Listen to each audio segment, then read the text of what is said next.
Croeso, this is James, aka JP Harker, coming to you with another video. You may be wondering why I'm holding this arrow. It's because the book I'm going to be chatting about today was an audiobook, so I don't have a prop, and I wanted a prop to be waving around. An arrow catch is something that gets invented in this story, so I got an arrow from the wall. Rather nice. Got it from a friend of mine for the wedding. The book in question is Wise Man's Fear by Patrick Rothfuss, and this is going to be a little bit ranty, because the first book had its negatives, but for the most part I thought the good is outweighing the bad.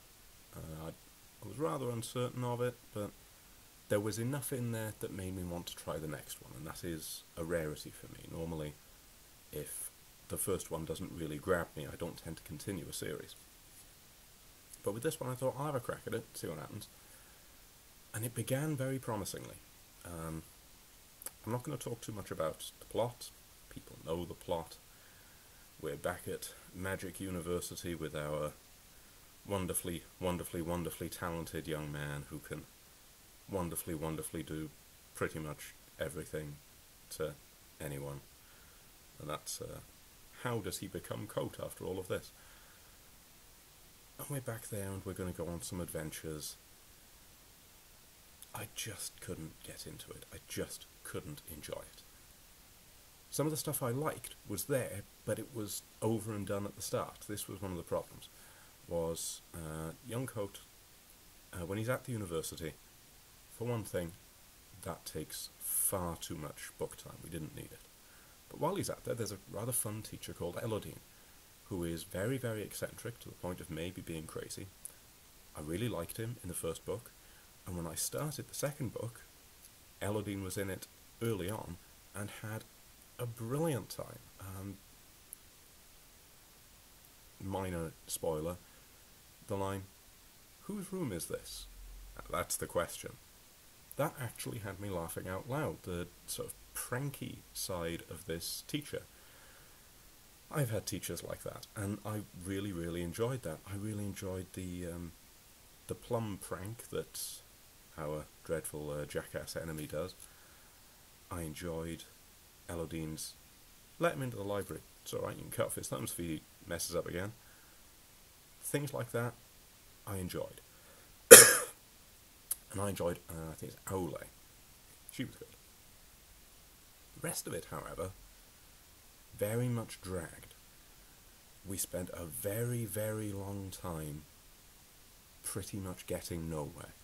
He goes off to the nobleman's house he's looking for a patron, because this male Mary Sue's only problem is his poverty.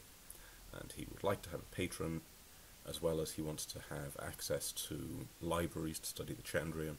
And so he leaves the university, takes a one-year sabbatical, goes off to find the mayor of, I can't remember the place name, I do apologise.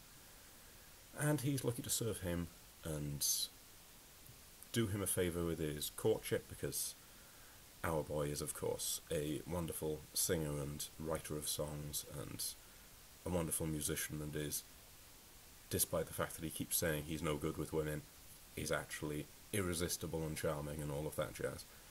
And he's there for that, but he also gets embroiled in various courtly games. And it all takes too long. He spends far too much time learning what is ostensibly an interesting thing, this concept that these noblemen leave rings when they come to visit someone, and the different metal of the ring denotes whether you're an equal or a superior or an inferior. Too much time was spent on that. Too much time was spent walking through the woods with his merry band, not being able to find anything. And far, far too much time was spent explaining, it's Bushido. That's it. I mean, I know not everybody knows what Bushido is, but it could have been summed up very, very quickly. There's these people who are fantasy Japanese, and naturally have a superior philosophy to where our boy Koth comes from. And he spends so very, very long talking about their philosophy and talking about their sign language and talking about how they're clearly so much wiser than everybody else. And of course, he gets accepted as one of them eventually and learns their secret martial arts style that doesn't actually make any sense. I don't know if Mr. Patrick Rothfuss studies martial arts himself, but to them as don't know, I'm a jiu-jitsu instructor and have studied various martial arts for the last 2 decades. There's an awful lot in there that shouldn't be. The old strength is irrelevant. No, it isn't. I'm going off on a tangent a bit here, and I'm sorry, but martial arts stuff in films gets to me. When he goes off to Fantasy Japan and he's training, they do the, strength is completely irrelevant in a fight. No, it isn't. It's not the most important thing in a fight. Good technique, and proper attitude, and staying calm, being able to focus your aggression, all of these things are very, very important. Deception is very, very important. Timing is very, very important. Speed is more important than strength. Of course it is. But saying strength is irrelevant is just plain wrong. That is just plain stupid. Somebody who is strong has a natural advantage. And that can be overcome. Of course it can. You can overcome it with good training. You can overcome it with all sorts of things. But it isn't irrelevant. And when writers say it's irrelevant to say, look at how great our martial arts style is, no, it's a big pet peeve of mine. The other thing that's ridiculous about this society is they somehow don't know where babies come from. Because the women are very sexually liberated and they're having sex all the time, so it's like, oh, well, we have a child just as and when. Of course it's got nothing to do with the men. Literally no society has ever been that stupid. Everybody knows this is where babies come from. And so, yeah, this wonderfully advanced and civilized society is revealed as being actually quite thick. And that got to me. Rant over, back to the main thing. I say the main problem I have with it is the amount of time it takes to get fairly simple things done, but also that there is so much potential for interesting things to happen that are ignored. Now, we have time in this book for learning sign language, which by the way is a bit of a writing cheat, because the sign language is basically stating your subtext. So it means the writer isn't having to cleverly use his subtext, he's just writing his subtext as text, under the guise of it being something clever. So sneaky work there, Patrick, sneaky work. We've got time for that. We've got time for a chapter's worth of bartering with a tinker over the various wares you're buying. We've got time to tell stories about the boy who fell in love with the moon. We've got time for Denna. I will get to her later. But we don't have time for when we were attacked by pirates. That's not it, and I've written this down.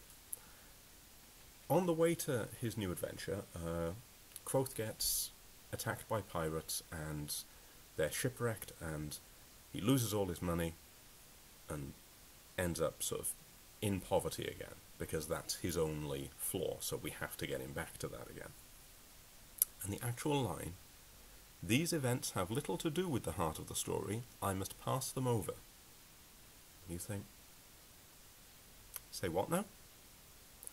We've just had half a dozen chapters of you in the university being brilliant. Yes, there were some fun pranks, but very little happening, just you at the university being brilliant, and having one subject that you struggle with and you must go out and learn. And yet, when we could really do with an action beat, when we could really do with a, okay, let's up the tempo for a minute before we get back into court intrigue, at that perfect opportunity in the story where something really interesting and fun and exciting could happen, we get, yeah, but I'm not going to go into it. Why? It's nothing to do with time. It's not that you want the book to be shorter. We have plenty of time for all sorts of other things that are unnecessary. But for some reason, the fun stuff doesn't get included. This, as you may probably guess, irked me.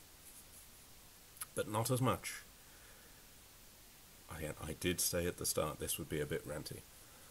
Not as much as Denna. Quoth, leave Denna alone. She is not as interesting as you say she is. She is not as fascinating as you say she is. She is not this great conundrum and mystery. No one cares, mate. One of the, again, I'm not an expert creative writer. I write books. I have not made a study of creative writing. I am not an authority on the subject by any means. But one of the things I do know is if you want somebody to be seen as, say, brave, you don't need to keep saying, this man is brave.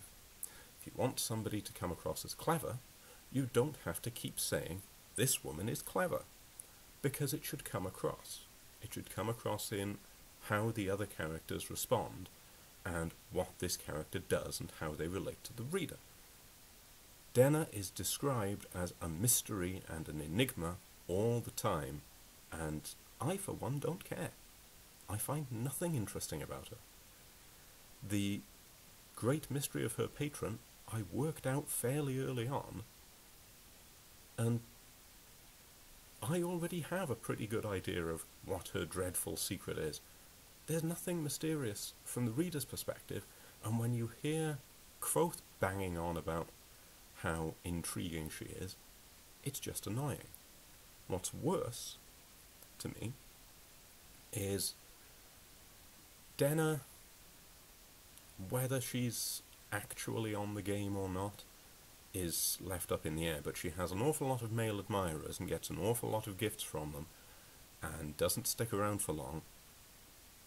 Whether she allows certain liberties to be taken, I don't know, it's left ambiguous, but she is somebody who has many, many male admirers.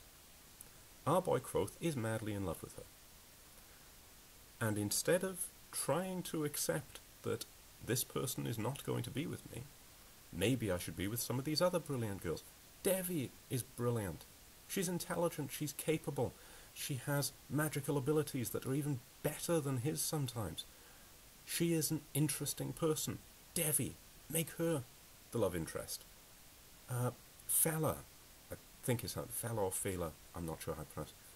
She's brilliant. Quoth has said many times that he finds her beautiful. She is also intelligent. She's head of her class, even ahead of our Mary Sue boy here in the naming. She's brilliant. I know that he's doing another romance for her, but she's wonderful. Make her the love interest.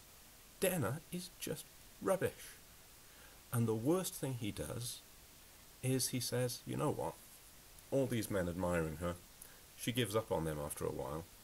So I, as someone madly in love with her, I know what I'll do. I'll become her best friend and confidant, because that's a much healthier way of doing this, and it won't at all blow up in my face if this was something realistic. I'll become her BFF who secretly, desperately wants to sleep with her.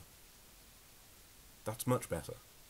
I just think, mate, have a little self-respect and have a little intelligence and just don't.